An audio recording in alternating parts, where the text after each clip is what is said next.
You've got to be actually kidding me right now. First Winnie the Pooh, then Mickey Mouse, and now this. How about doing something actually creative with these public domain IPs instead of whatever the heck this is? Like, that first person shooter game that's loosely based on Steamboat Willie that's coming out this year?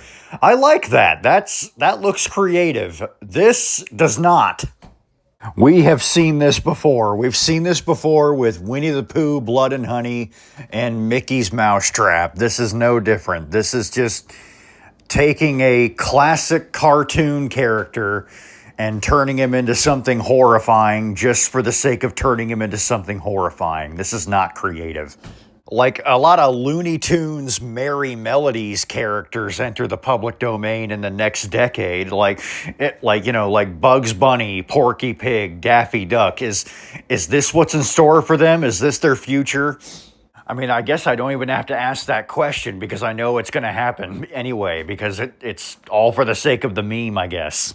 I guess I might as well learn to accept it that this trend isn't going away anytime soon. I mean, a Mickey versus Winnie is on the way. Yes, a Mickey Mouse versus Winnie the Pooh, Freddy versus Jason style horror movie is on the way. I am not joking.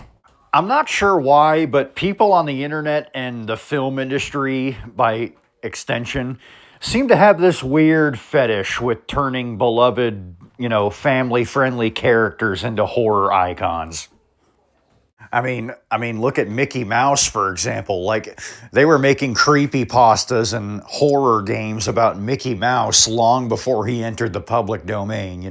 Five Nights at Treasure Island and things like that. They were doing it with video game characters too. Creepypastas and fan games like Sonic.exe and Mario.exe. It's just that films like Winnie the Pooh, Blood and Honey, and Mickey's Mousetrap, and, games like Winnie's Hole, that's what the game is called, I'm not kidding, are now, say, canon to the lore of Mickey Mouse and Winnie the Pooh, because, those IPs are now in the public domain, at least, the very first versions of them, at least. And now we've got Popeye the Sailor Man, or as this movie calls him, Popeye the Slayer Man. Get it? Because, it's like, in this movie, they say he's gone, like, evil from eating expired spinach. Yeah, that's the plot of this. Don't eat expired spinach, kids, because, you'll turn evil and start killing people. I mean, first of all, Popeye the Sailor Man. When was the last time this guy was relevant, huh? The last I heard of him, there was like a canceled CG movie that actually looked pretty good, made by Sony Animation Pictures. And, it got canned in favor of the stinking Emoji Movie, which I think was a bad call.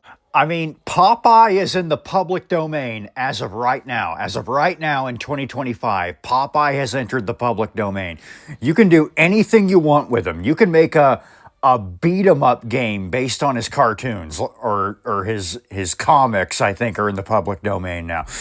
Yeah, make a Popeye beat 'em up game. Don't do this.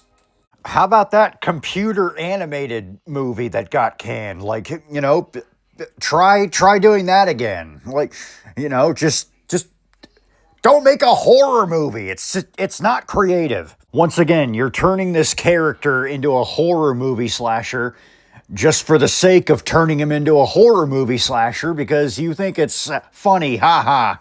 Just laugh and point at what we're making here. Look, we're making a classic cartoon character into a horror movie, psychopath like Michael Myers or some crap. Yeah, it's like that's real creative there, Buster. That's real creative. I mean, Popeye always said he is what he is, and that's all that he is. And you know what he is? Not a killer.